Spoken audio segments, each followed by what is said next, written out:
আরও একটি নতুন ব্লগে আপনার হ্যাঁ স্বাগত জানাই। আরও একটি নতুন ব্লগে আপনাদের। আমরা এখন মন্দির যাচ্ছি। কথা কইব মলায় বাতাস চলিব চলো বিকেলে মাসিও বাইও যাইব মেজদাকে বলি ভালো মাসিও বাড়িতে বাসা। সেদিনকে বিকালবেলা মন্দির দর্শন করার পর সকলের মনে হয়েছে যে আরেকবার প্রভুর দর্শন করতে হবে, তো সেই কারণেই আমরা সকালবেলা এসেছিলাম। তো এখানে লাইনও দিয়েছিলাম সব জমা দিয়ে, কিন্তু এতটাই ভিড় যে আমরা প্রায় 1.5 ঘন্টা লাইনে দাঁড়িয়েছিলাম, কিন্তু বলছে প্রায় 2 ঘন্টা 2.5 ঘন্টা তারপরে দরজা খুলছে। তো ঘটনা হচ্ছে প্রথম যে অনেকে খেয়ে আসেনি, তারপরে এত গরম। এবার কিছুজন অসুস্থ লোক আছে আমাদের দলে, আমি নিজেও অসুস্থ হয়ে পড়তে পারি। তার সঙ্গে বাড়িতে রান্নাবান্নার ব্যাপার আছে, হোটেলে বাজার টাজার করে এনে তারপর রান্না হবে। তো সেই সব কিছু মিলিয়ে আমরা ঠিক করলাম যে এখন বাড়ি যাই, খেয়ে দিয়ে বিকালবেলা আসবো। এখানে আমি আর বোন একটু আগে নেমে গিয়েছিলাম বাজারে।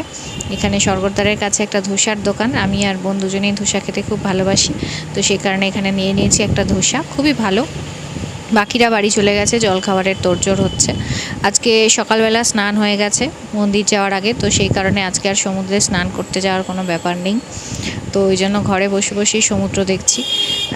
মানে 4-5খানা ঘর নেওয়া হয়েছে হোটেলে, কিন্তু আমরা সারাদিন প্রায় এই ঘরটাতেই সবাই মিলে আছি। তার একটা বড় কারণ হচ্ছে এখানে রান্না হচ্ছে, এবং তার থেকেও বড় কথা যেটা যে এই ঘরটার থেকে এত সুন্দর হাওয়া আর এত সুন্দর দৃশ্য দেখা যাচ্ছে যে এখানে বসে বসেই সারাটা দিন কেটে যাচ্ছে আমাদের।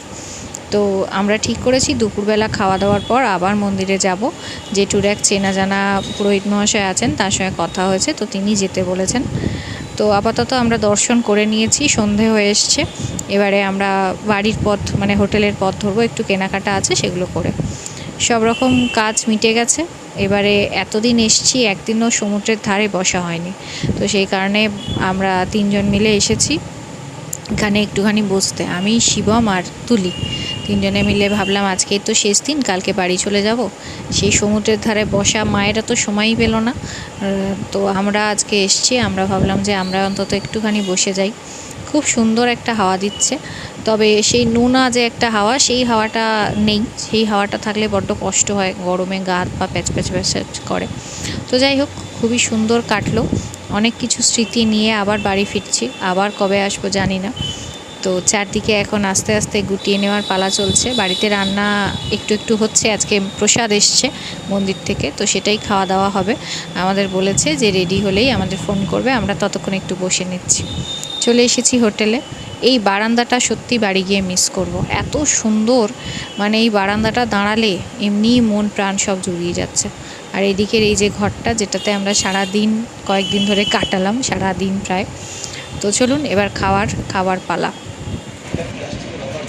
এইটা কি? এইটা পোলাও। ঠিক আছে, এটা ভাত, এটা খিচুড়ি। ঠিক আছে। এটা ভাত তো না, ওটা খিচুড়ি, এটা ভাত। এটা খিচুড়ি সাদা, আর এটা ভাত। এটা কি সবজি? একটা খিচুড়ি, একটা সাদা ভাত, এটা একটা ঝাল ডাল, একটা মিষ্টি ডাল, একটা ঝাল ডাল, একটা মিষ্টি ডাল, একটা রাবড়ি, একটা মালপো। রাবড়িটা নষ্ট হয়ে গেছে। বন্ধ হয়ে গেছে? হ্যাঁ, জিনিস না। রাবড়িটা তুলে নে ছবি, অসুবিধা কি আছে? তুলে নে রাবড়ি। ওখানে খুলেছে, এখানে বন্ধ হচ্ছে। মালপোটা কিনে মালপো ঠিক আছে, ঠিক আছে। রাবড়িটা প্রত্যেকবারে দে তোর থালা দে। হ্যাঁ, প্রতিবারে এটা হচ্ছে পোলাও, এটা খিচুড়ি, অ্যাকচুয়ালি সব বৌদি তো সকালে রান্না করে। ডাল, মিষ্টি, 2 রকম ডাল।